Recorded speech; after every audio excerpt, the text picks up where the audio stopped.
కీమా బిర్యానీ ఇప్పుడు ఎలా చేయాలో నేను చూపిస్తాను. ఇంట్లో తప్పకుండా ట్రై చేయండి. ఫస్ట్ కీమాని ముందుగానే నేను రెడీ పెట్టేసుకున్నాను మీకోసం. స్టవ్ ఆన్ చేసి కొంచెం నూనె వేసుకోవాలి. బిర్యానీ చేసేటప్పుడు కొంచెం నూనె ఎక్కువగానే పడుతుంది. అయితే మీకు కొన్ని జాగ్రత్తలు చెప్తాను నేను. డెలివరీ అయిపోయిన తర్వాత మళ్ళీ ఒక 3 నెలల వరకు ఏ ఎక్సర్సైజెస్ చేయనివ్వరు. కొంచెం ఎక్కువగా రెస్ట్ తీసుకోవాలి. మనం తొందరపడి పనులు చేయకుండా ముందు ఫస్ట్ రెస్ట్ తీసుకోండి వరలక్ష్మి గారు. అండ్ ఈ 3 నెలల్లో మీరు ఎక్కువగా మంచి ఫ్యాట్, వెన్న అలాగే నెయ్యి ఎక్కువగా తీసుకుంటూ ఉండండి. 3 నెలల తర్వాత పొట్ట తగ్గడానికి, బాడీ తగ్గడానికి మీరు అప్పుడు ఎక్సర్సైజ్ చేయండి. రాగిలు ఎక్కువగా తింటూ ఉండండి. జొన్నలు, సజ్జలు అలాంటివి చాలా మంచిది, ఒళ్ళుని బాగా గట్టిగా చేస్తుందన్నమాట. ఇప్పుడు మీరు ఎంత జాగ్రత్తగా ఉంటే ఫ్యూచర్లో అంత బాగుంటుంది. బాండీలో నూనె వేడేలోపు మనం మసాలాలు తెచ్చుకున్నాం. అయితే కీమా బిర్యానీలో జనరల్గా అయితే కొంచెం మసాలాలు ఎక్కువగా వేస్తారు. కానీ మీరు ఈ మధ్యనే డెలివరీ అయ్యారు కాబట్టి ఎక్కువగా మసాలా తినడం మంచిది కాదు వరలక్ష్మి గారు. సో మనం లైట్గా వేసుకుందాం. బిర్యానీ ఆకు, లవంగాలు, ఇలాచి వేసుకుంటే సరిపోతుంది. కొంచెం దాల్చిన చెక్క కూడా వేసుకుందాం. బిర్యానీ ఆకు, లవంగాలు, ఇలాచి అండ్ దాల్చిన చెక్క ఇవి కూడా కొంచెమే వేస్తాను నేను. ఆ ఫ్లేవర్ రావడం కోసం ఒక 3 ఇలాచి,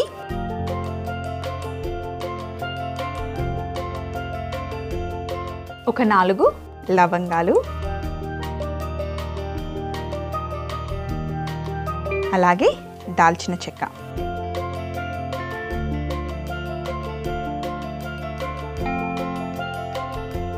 మసాలాలు వేగుతున్నప్పుడే ఉల్లిపాయలు,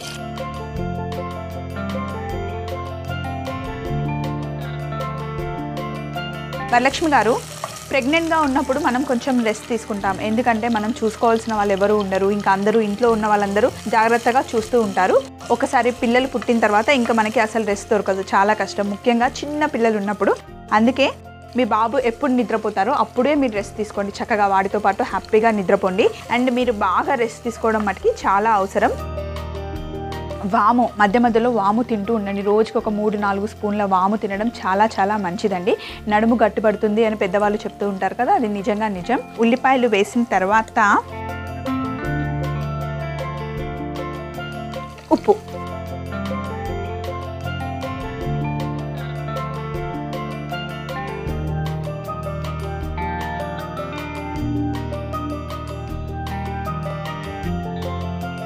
అలాగే పచ్చిమిర్చి,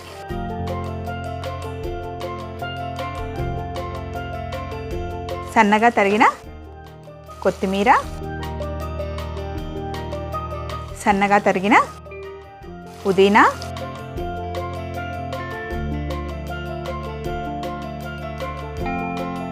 కొంచెం ఉల్లిపాయలు కలర్ వచ్చే వరకు వేయించుకోవాలి. ఉల్లిపాయలు వేగుతూ ఉంటే ఇవన్నీ నేను వెనకాల పెట్టేసుకుంటా.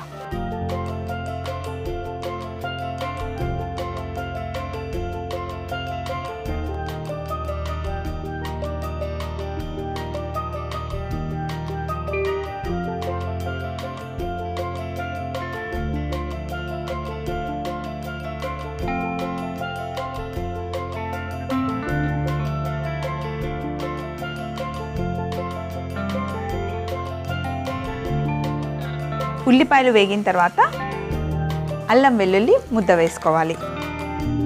కొంచెం నాన్ వెజ్ కాబట్టి అల్లం వెల్లుల్లి ముద్ద ఎక్కువగా వేసుకుంటే బాగుంటుంది.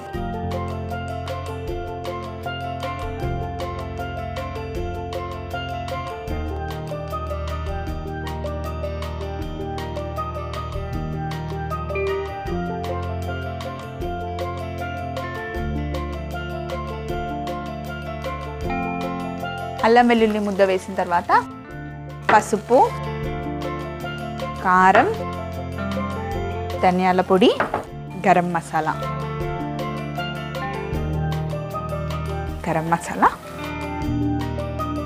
స్పూన్ తీసుకొని పసుపు,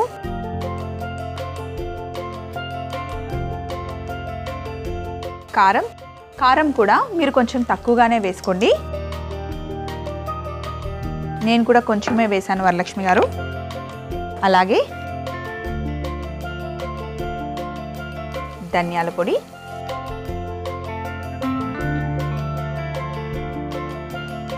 గరం మసాలా. గరం మసాలా కూడా నేను కొంచెమే వేస్తాను మీకోసం. మొత్తం గరం మసాలా వేయకపోతే ఆ బిర్యానీ ఫ్లేవర్ రాదు కాబట్టి కొంచెం వేసుకోండి. గరం మసాలా కూడా వేసిన తర్వాత ఒకసారి అన్నీ బాగా కలుపుకోవాలి.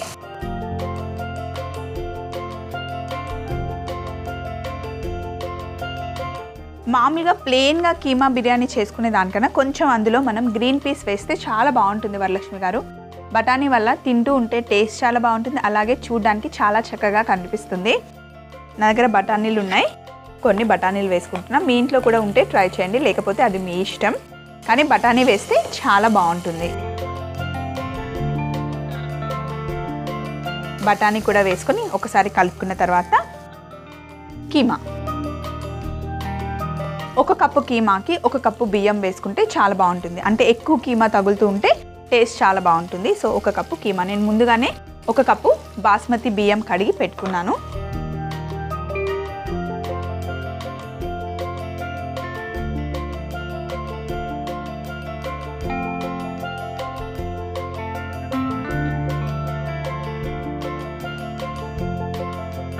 మటన్ అయితే ఉడకడానికి టైం పడుతుంది, కానీ కీమాని చాలా చిన్న చిన్న పీసెస్గా చేసేస్తాం కాబట్టి ఎక్కువ టైం పట్టదు, తొందరగా ఉడికిపోతుంది.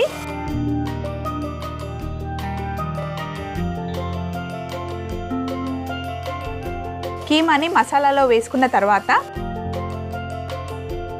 ఈ మసాలాలతో పాటు కీమా చక్కగా ఉడికిపోవాలి. అప్పుడే మనం వేసిన మసాలాలన్నీ ఆ ఫ్లేవర్స్ అన్నీ కీమాకి పట్టుకుంటాయి. కీమా ఉడకకముందే మీరు నీళ్ళు వేసేసారనుకోండి, కీమా చప్పచప్పగా ఉంటుంది. కాబట్టి సో కొంచెం చిన్న మంటలో ఫస్ట్ కీమా మొత్తం ఉడికిన తర్వాత అప్పుడు మనం నీళ్లు వేసుకోవాలి. కీమా చక్కగా ఉడికిపోయింది. అయితే మనం స్టార్టింగ్ కొంచెం ఉప్పు వేసుకున్నాం కదా ఉల్లిపాయల్లో, ఇప్పుడు ఇంకా కొంచెం ఉప్పు పడుతుంది, అందులో వేసేసుకుందాం. ఉప్పు వేసుకొని ఒక్కసారి కలుపుకుందాం. మంచి ఫ్లేవర్ వస్తుంది వరలక్ష్మి గారు. ఎప్పుడైనా సరే మనకి కొలత బాస్మతి బియ్యం 1 కప్పు బియ్యంకి 1.5 కప్పు నీళ్లు వేసుకోవాలి. ఇప్పుడు మనం నీళ్లు పోసుకుందాం.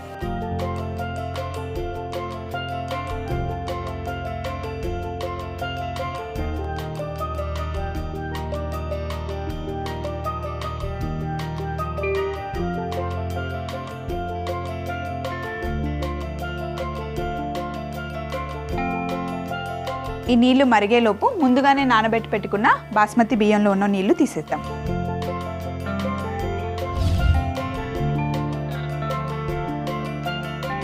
బాస్మతి బియ్యంని 1 గంట ముందే కడిగి నానబెట్టుకుంటే బాగుంటుంది. ఇంకా కొంచెం మరగాలి. నీళ్లు మరిగిన తర్వాత అప్పుడు బాస్మతి బియ్యంని యాడ్ చేద్దాం. ఇప్పుడు నీళ్లు మరుగుతూ ఉన్నాయి, మనం బియ్యం వేసేసుకోవచ్చు.